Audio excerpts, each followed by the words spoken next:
Next point from the halogen derivatives is classification of halogen derivatives. आपण इंट्रोडक्शनचा part पाहिलेला आहे. आता नेक्स्ट पॉइंट पाहायचा आपल्याला क्लासिफिकेशन ऑफ हॅलोजन डेरिव्हेटिव्ज.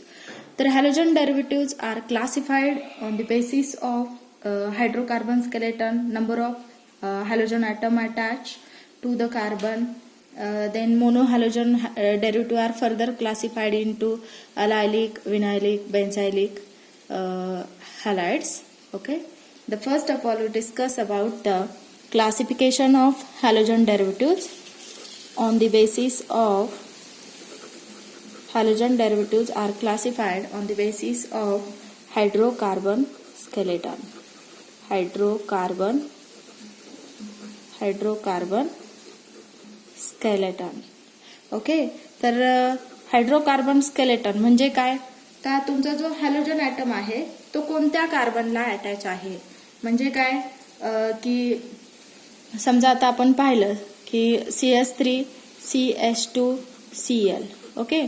तुमचा हॅलोजन ज्या कार्बनला अटॅच आहे तो अल्केन आहे. ऍक्च्युली अल्काइल ग्रुप आहे, इथाइल आहे. म्हणजे थोडक्यात हॅलो अल्केन आहे आणि हा जो कार्बन आहे तो sp3 हायब्रिडाइज आहे. हॅलोजन ज्या कार्बनला अटॅच आहे तो कार्बन sp3 हायब्रिडाइज आहे आणि तो हॅलो अल्केन आहे. समजा कारण कार्बन कार्बन सिंगल बॉन्ड आहे म्हणजे त्याला आपण हॅलो अल्केन म्हणतो. हॅलोजन ज्या कार्बनला अटॅच आहे तो अल्कीन आहे म्हणजे इथिन आहे, त्याला आपण हॅलो अल्कीन म्हणूया. म्हणजे हॅलोजन अल्केनला अटॅच आहे, हॅलोजन अल्किनला अटॅच आहे. आणि नेक्स्ट क्लासिफिकेशन मध्ये पाहायचंय तुमचा जो हॅलोजन आहे तो अल्काइनला अटॅच आहे म्हणजे हा हॅलो अल्काइन झाला इन जनरल. ओके. त्याच्यानंतर ना ज्यावेळी तुमचा हॅलोजन ॲटम बेन्झीन रिंगला अटॅच असेल त्यावेळेस त्याला हॅलो अरिन म्हणायचं. तर हॅलो अरिन्स म्हणायचं. तर हे आहे अल्किल हॅलाइडचं classification on the basis of hydrocarbon skeleton. म्हणजे काय? तुमचा जो हॅलोजन आहे तो कोणत्या कार्बनला अटॅच आहे? इथे sp3, sp2 hybridise, sp hybridise, sp2 hybridise. म्हणजे हा अल्किनला अटॅच आहे, हा अल्काइनला अटॅच आहे, हा जो आहे तो बेन्झीन रिंगला अटॅच आहे.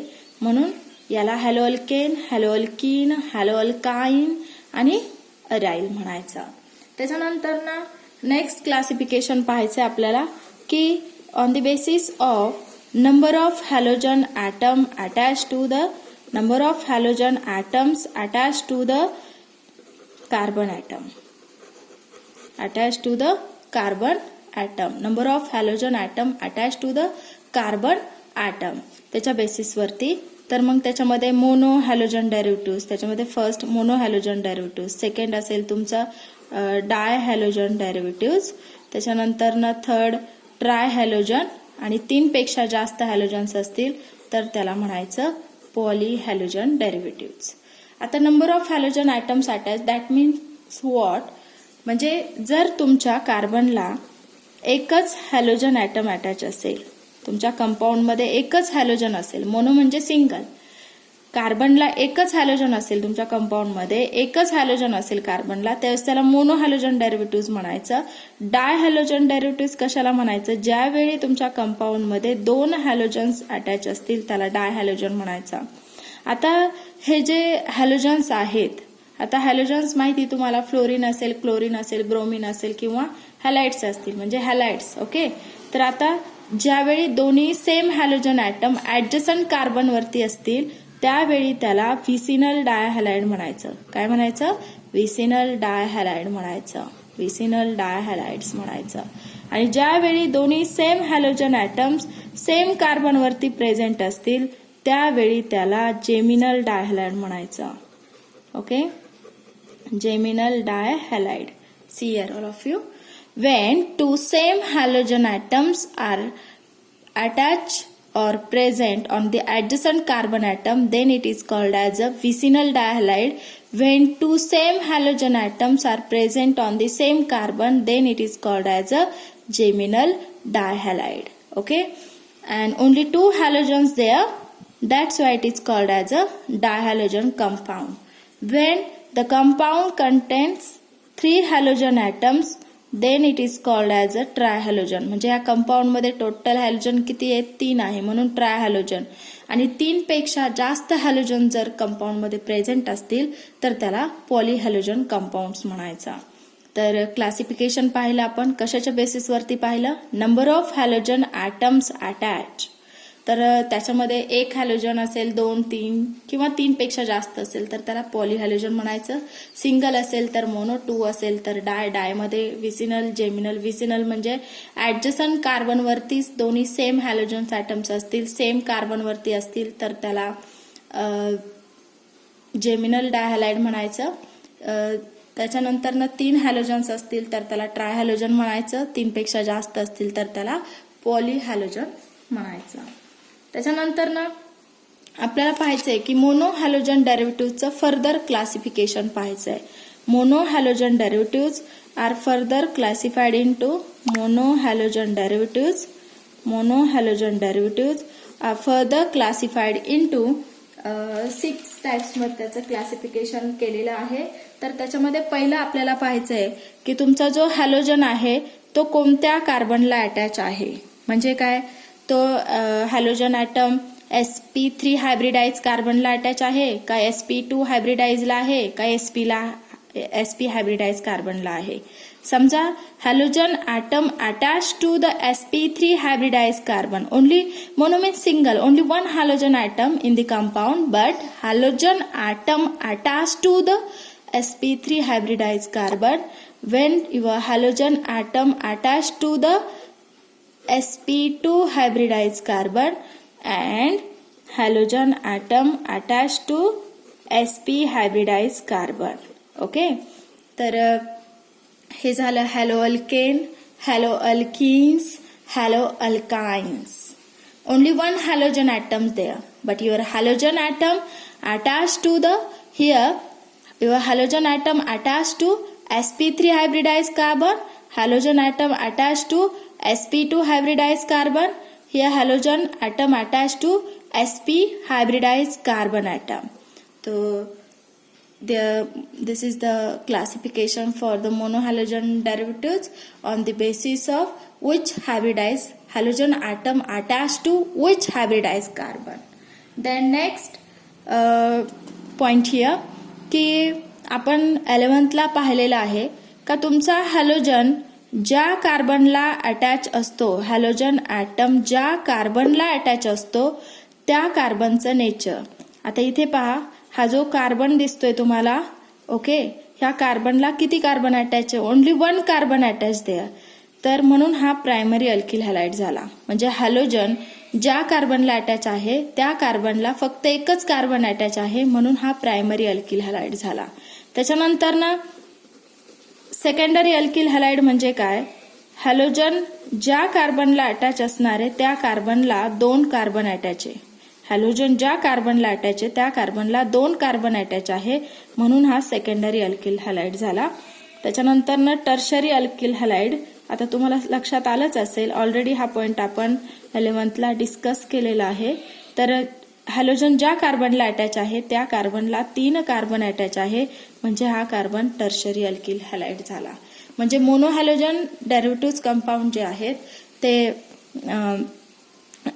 कार्बनच्या नेचरनुसार त्याचे टाइप्स पडतात, प्रायमरी, सेकंडरी, टर्शरी. म्हणजे तुमचा हॅलोजन प्रायमरी कार्बनला अटॅच आहे, इथे तुमचा हॅलोजन सेकंडरी कार्बनला अटॅच आहे, इथे टर्शरी कार्बनला अटॅच आहे, आणि इथे sp3, sp2 आणि sp हायब्रिडाइज कार्बनला अटॅच आहे. त्याच्या बेसिसनुसार तुम्ही क्लासिफिकेशन पाहिलेलं आहे. आता नेक्स्ट पॉइंट आपल्याला डिस्कस करायचा आहे तो म्हणजे की अलायलिक हॅलाइड. आता अलायलिक हॅलाइड म्हणजे काय? तर अलायलिक हॅलाइड म्हणजे पहा इथे अलायलिक हॅलाइड. अलायलिक हॅलाइड्स कशाला म्हणायचं? अलायलिक हॅलाइड्स मीन्स तुमचा जो हॅलोजन आहे तो ऍक्च्युली हॅलोजन जो असणार आहे अलायलिक हॅलाइड सिस्टीम मध्ये ऍक्च्युली इथे हॅलोजन जो असणार आहे तो sp3 हायब्रिडाइज कार्बनला अटॅच असणार आहे. Halogen attach to the sp3 hybridise carbon, but next adjacent carbon जो असणार आहे तो sp हायब्रिडाइज असणार आहे. ओके, काय सांगितलं मी? अलायलिक सिस्टीम म्हणजे काय? हॅलोजन ज्या कार्बनला अटॅच असणार आहे त्या कार्बनचं हायब्रिडायझेशन sp3. आता sp3 कसं, sp2 कसं, sp कसं ते आपण सर्व 11th मध्ये लर्न केलेलं आहे नेचर ऑफ केमिकल बॉन्डिंग मध्ये. हायब्रिडायझेशनच्या पॉइंटमध्ये कार्बन कार्बन सिंगल बॉन्ड आहे म्हणून याला आपण sp3 हायब्रिडाइज म्हणतो. इथे कार्बन कार्बन डबल बॉन्ड आहे म्हणून आपण याला sp2 हायब्रिडाइज म्हणतो. ओके, तर हॅलोजन ज्या कार्बनला अटॅच आहे तो कार्बन sp3 हायब्रिडाइज आहे, बट ऍडजसंट कार्बन जो असणार आहे तो sp2 हायब्रिडाइज असणार आहे म्हणून या सिस्टीमला अलायलिक सिस्टीम म्हणायचं. कोणती सिस्टीम म्हणायचं? या सिस्टीमला अलायलिक सिस्टीम म्हणायचं. समजा आपण एखादं एक्झाम्पल पाहूया, दुसरं एखादं पहा इथे. आता हॅलोजन ह्या कार्बनला अटॅच आहे तो sp3 हायब्रिडाइज आहे. त्याच्या शेजारचा जो कार्बन असणार आहे तो काय असणार आहे? sp2 हायब्रिडाइज असणार आहे. हा जो कार्बन असणार आहे तो sp2 आणि हॅलोजन ज्या कार्बनला अटॅच आहे तो sp3. म्हणजे ही झाली अलायलिक सिस्टीम. ज्या कार्बनला हॅलोजन असेल तो sp3 हायब्रिडाइज असेल आणि त्याच्या ऍडजसंट कार्बन असणार आहे तो sp2. म्हणजे ही जी सिस्टीम असणार आहे ती अलायलिक सिस्टीम असणार आहे. तर आणि एकच हॅलोजन आहे म्हणून मोनो हॅलोजन डेरिव्हेटिव्हचं क्लासिफिकेशन पाहतोय आपण अलायलिक हॅलाइड्स. त्याच्यानंतर ना नेक्स्ट पॉइंट पाहायचा आपल्याला बेन्झायलिक हॅलाइड. आता बेन्झायलिक हॅलाइड म्हणजे काय? बेन्झायलिक हॅलाइड्स, तर बेन्झायलिक हॅलाइड्स कशाला म्हणायचं की तुमचा जो हॅलोजन आहे तर तो एका कार्बनला अटॅच असेल आणि त्याला बेन्झीन रिंग असणार आहे. पहा इथे हॅलोजन ज्या कार्बनला आहे त्याला डिरेक्टली बेन्झीन रिंग अटॅच आहे म्हणून त्याला बेन्झायलिक हॅलाइड म्हणायचं. अजून एक एक्झाम्पल पाहूया. पहा इथे हॅलोजन ज्या कार्बनला अटॅच आहे त्या कार्बनला डिरेक्टली बेन्झीन रिंग आहे. हॅलोजन ज्या कार्बनला आहे त्याला डायरेक्ट बेन्झीन रिंग आहे म्हणून त्याला बेन्झायलिक हॅलाइड म्हणायचं. त्याच्यानंतर ना नेक्स्ट पाहायचं आपल्याला फिनायलिक हॅलाइड. आता फिनायलिक म्हणजे काय? फिनायलिक हॅलाइड म्हणजे काय? हॅलो अल्किन सारखंच आहे ऍक्च्युली. म्हणजे तुमचा हॅलोजन डायरेक्ट डबल बॉन्डच्या कार्बनला अटॅच असतो. म्हणजे काय? तुमचा हॅलोजन डायरेक्टली sp2 हायब्रिडाइज कार्बनला अटॅच असतो. त्याला विनायलिक हॅलाइड्स म्हणायचं. म्हणजे halogen atom attach to the double bond carbon. Okay, समजा आपण पाहिलं इथे halogen directly attach to the double bond carbon atom. Double बॉन्डच्या कार्बनला जर हॅलोजन ऍटम अटॅच असेल तर त्याला विनायलिक म्हणायचं. त्याच्यानंतर ना नेक्स्ट पॉइंट पाहायचा आपल्याला हॅलो अरिन्स. आता हॅलो अरिन्स म्हणजे काय? डायरेक्टली तुमचा halogen atom attach to the aromatic ring. Halogen atom attach to the directly aromatic ring त्याला म्हणायचं हॅलो अरिन्स म्हणायचं. पहा इथे halogen atom directly attached to the aromatic ring, it is called as a haloarenes. आणि haloalkynes, last one, haloalkynes means your halogen atom directly attached to the sp hybridized carbon. म्हणजे ज्या compound मध्ये carbon carbon triple bond असतो त्याला directly तुमचा halogen atom attach असतो त्याला hello alkynes म्हणायचं. अशा पद्धतीने आपण मोनो हॅलोजन डेरिव्हेटिव्हचं क्लासिफिकेशन पाहिलेलं आहे. त्याच्यामध्ये आपण काय काय पाहिलंय? यू मस्ट रिमेंबर अलायलिक सिस्टीम असेल, त्याच्यानंतर बेन्झायलिक असेल, विनायलिक असेल, हॅलोअरिन्स असेल, हॅलो अल्काइन्स असेल. त्याच्यानंतर नेक्स्ट पॉइंट आपल्याला डिस्कस करायचा आहे तो म्हणजे नोमेनक्लेचर सिस्टीम. तुम्हाला माहिती जनरली का नोमेनक्लेचर सिस्टीम मध्ये एखादं कंपाऊंड असेल तर त्या कंपाऊंडचं आपल्याला कॉमन नेम आणि आयुपेसी नेम नोमेनक्लेचर माहीत असावं. आता कॉमन नेम जनरली माहिती की कसं दिलं जातं आणि आयुपेसी नोमेनक्लेचर पण आता आपण डिस्कस करूया.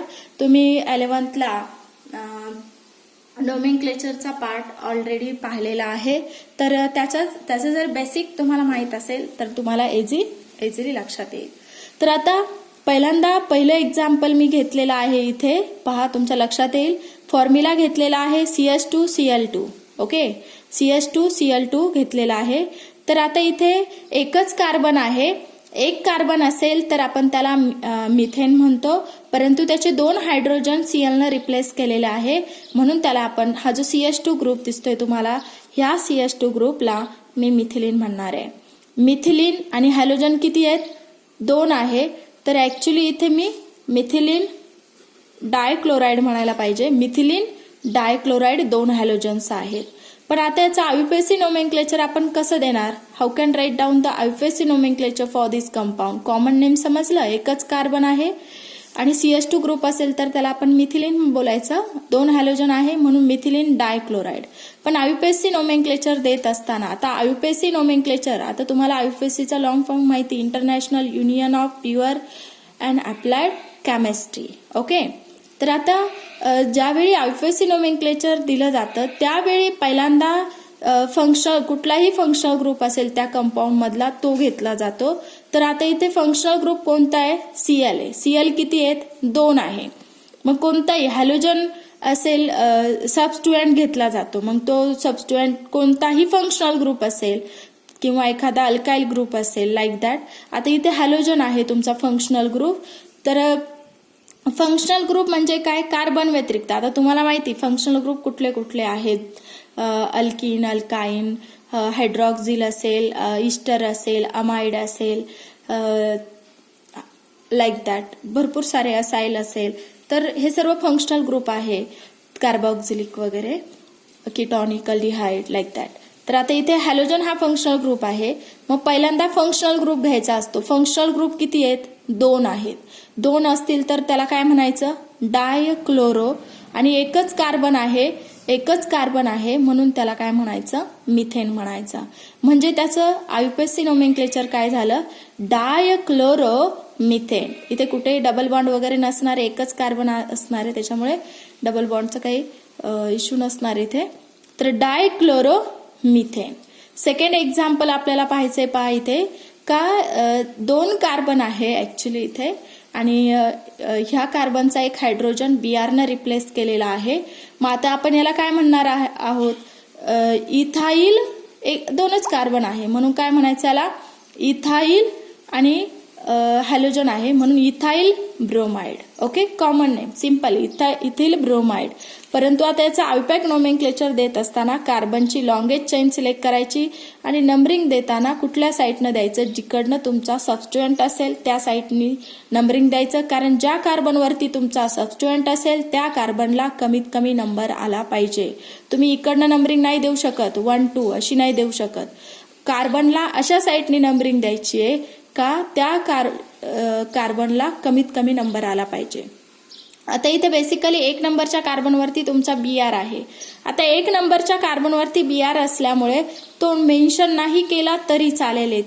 इथे तुम्ही 1 ब्रोमो म्हटलं किंवा फक्त ब्रोमो म्हटलं तरी चालेल, कारण हॅलोजन 1 नंबरच्या कार्बनवरती आहे. तुम्ही नाही लिहिलं तरी ती पोझिशन 1 नंबरची कन्सिडर केली जाते. ओके, तर इथे काय येणार आहे तुमचा? 1 ब्रोमो. आणि टोटल कार्बन किती आहेत तुमच्या स्ट्रेट चेन मध्ये? 1, 2, 2च आहे. 2 कार्बन असेल तर काय असणार आहे? इथेन, सिंगल बॉन्ड आहे म्हणून याचं नोमेनक्लेचर काय झालं? 1 ब्रोमो इथेन झाला. त्याच्यानंतर नेक्स्ट एक्झाम्पल आपण डिस्कस करूया. आता ऍक्च्युली हा आयसोब्युटाइल आहे. आता याला आयसोब्युटाइल का बरं म्हणायचं? तर आयसोब्युटाइल का म्हणायचं पहा सर्वांनी इथे. तर तुम्ही जर हे पाहिलं, ऍक्च्युली हा कंडेन्स फॉर्म मध्ये आहे. कोणत्या फॉर्म मध्ये आहे? कंडेन्स फॉर्म्युला आहे. कंडेन्स फॉर्म्युलामध्ये मी त्याचा स्ट्रक्चरल फॉर्म्युला काढून घेणार आहे. आता हा जो कार्बन दिसतोय मी तो कार्बन काढतेय. त्या कार्बनला 2 मिथाइल ग्रुप अटॅच आहे. त्या कार्बनला किती मिथाइल ग्रुप अटॅच आहे? 2. आणि त्या कार्बनला 1 हायड्रोजन आहे. ओके, आणि त्याच्या शेजारी CH2 आहे आणि इथे Br आहे. ओके, हा त्याचा स्ट्रक्चरल फॉर्म्युला काढलेला आहे मी. पहा, हा जो कार्बन दिसतोय त्याला 2 मिथाइल ग्रुप आहे, त्याला CH2 आणि Br आहे. आता याला आयसो का म्हटलंय? कॉमन नेम देताना आपण एन, आयसो, निओ, टर्शरी वगैरे वापर करतो. सेकंडरी असेल त्याचा वापर करतो. तर आता आपण याला इथे आयसो का म्हटलंय, कारण मी जर ही कार्बनची लॉंगेज चेन जर सिलेक्ट केली, कार्बनची ही लॉंगेज चेन जर सिलेक्ट केली, तर हा जो कार्बन दिसतोय हा कार्बन कसा आहे, ह्या फक्त चेन पुरता विचार करा, ह्या चेन पुरता विचार करा. हा जो कार्बन दिसतोय हा कार्बन कसा आहे, सेकंडरी आहे, कारण ह्या कार्बनला दोनच कार्बन अटॅच आहे, ह्या कार्बनला दोनच कार्बन अटॅच आहे आणि त्याला एक मिथाइल ग्रुप अटॅच आहे. म्हणजे सेकंडरी कार्बनला हा कार्बन सेकंडरी झाला कारण त्याला दोन कार्बन अटॅच आहे आणि त्या सेकंडरी कार्बनला जर एकच मिथाइल ग्रुप अटॅच असेल तर त्याला म्हणायचं आयसो. इथे जर ह्या सेकंडरी कार्बनला दोन मिथाइल ग्रुप असते तर तो निओ झाला असता, परंतु ह्या सेकंडरी कार्बनला एकच मिथाइल आहे म्हणून त्याला आयसो म्हणायचं. 1 2 3 आणि 4 टोटल कार्बन किती तुमचे 4, म्हणजे याचं नोमेनक्लेचर काय झालं, आयसोब्युटाइल.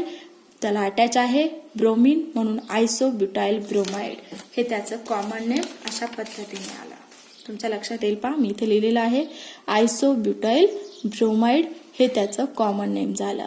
आता मला आयुपेसी नोमेनक्लेचर द्यायचंय, तर आयुपेसी नोमेनक्लेचर देत असताना तुम्हाला जर लक्षात येत नसेल तर तुम्ही त्याचा स्ट्रक्चरल फॉर्म्युला काढून घ्यायचा. सुरुवातीला त्या कार्बनला 2 मिथाइल आहे, CH2Br आहे. तर आता नोमेनक्लेचरचे रूल आपण ऑलरेडी 11th पाहिलेले आहे. पहिला रूल असतो कार्बनची लॉंगेज चेन सिलेक्ट करायची. First of all select the carbon carbon longest chain. Second rule आहे give the numbering from that side the functional group attached to that carbon which carry less number. That means what? पहिला rule काय पहा, कार्बनची longest chain select करा. आता तुम्ही इथे पहा कार्बनची longest chain कोणती येईल, 1 2 3 1 2 3, दोन्ही पण सेम आहे. ओके, 1 2 3 1 2 3. आता तुम्ही नंबरिंग ही तुम्ही कोणतीही सिलेक्ट करू शकता, अशी सिलेक्ट करू शकता किंवा अशी सिलेक्ट करू शकता.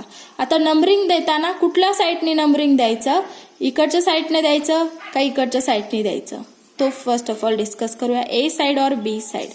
तर मी इकडनं नंबरिंग दिलं 1 2 3, तर इथे फंक्शनल ग्रुप आहे ना, इथे काय आहे तुमचा फंक्शनल ग्रुप आहे. त्या फंक्शनल ग्रुपला लेस नंबर यायला हवा ना, मग इकडनं नंबरिंग द्यावं लागेल ना आपल्याला, 1 2 3. ही तुमची कार्बनची काय झाली, लॉंगेज चेन झाली. कार्बनची काय झाली, लॉंगेज चेन झाली. पहा इथे मी याला दिलं 1, इथे दिलं 2 आणि इथे दिलं 3 दिलं, म्हणजे 1 2 3 ही कार्बनची लॉंगेज चेन झाली. तर इथे तुमचा आता काय विचार करायचा, आयुपेसी नोमेनक्लेचर देताना नंबरिंग तर दिलं का, जिकडनं तुमचे सबस्टिट्यूएंट असतील त्या साईडला नंबरिंग द्यायचं, कारण त्या कार्बनला लेस नंबर यायला हवा, अशा पद्धतीने तुम्ही नंबरिंग द्यायला हवं. तर आता इथे 1 नंबरचा जो कार्बन आहे त्याच्यावरती Br आहे आणि सेकंड कार्बनवरती मिथाइल आहे. तर आता ही तुमची स्ट्रेट चेन झालेली आहे, ही सिलेक्ट केलेली काय झाली तुमची स्ट्रेट चेन झालेली आहे. तर त्याच्या व्यतिरिक्त सबस्टिट्यूएंट कुठे आहे, तर हा Br आहे आणि हा CH3 आहे. ओके, तर आता आपल्याला ते सबस्टिट्यूएंट लिहायचे पहिल्यांदा, हा फंक्शनल ग्रुप आणि हा सबस्टिट्यूएंट लिहायचा आहे. तर आता आधी ब्रोमीन येतो का मिथाइल येतो, अल्फाबेटिकल ऑर्डरनुसार, तर आधी Br येणार आहे ऑब्व्हियसली.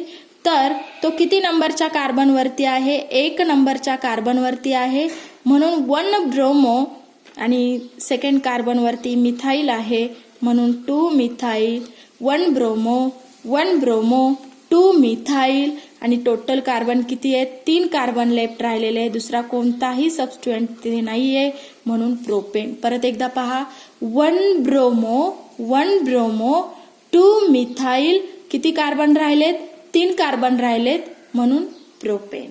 हे त्याचं झालं आयुपेसी नोमेनक्लेचर त्या कंपाऊंडचं. अगदी सोपं आहे, अवघड काहीच नाहीये. फक्त ज्यावेळी तुम्ही नोमेनक्लेचर देताना, आता पहा इथे 1 नंबरच्या कार्बनवरती आहे 1 हायफरफाईन म्हणजे डॅश दिलाय, सबस्टिट्यूएंट लिहिलाय, परत दुसरा सबस्टिट्यूएंट लिहायचा आहे म्हणून डॅश द्यायचा. परत तो किती नंबरच्या कार्बनवरती आहे, तर तो सेकंड कार्बनवरती आहे, कुठला आहे CH3 आहे, मिथाइल आहे आणि टोटल कार्बन किती लेफ्ट राहिलेत, 3 राहिलेत, म्हणजे तो झाला प्रोपेन. तर बाकीचं जे एक्झाम्पल्स आहेत आपण ते नेक्स्ट व्हिडिओमध्ये डिस्कस करूया. तुम्ही काही एक्सरसाइज मधले जे काही एक्झाम्पल्स असतील ते सॉल्व्ह करण्याचा प्रयत्न करा.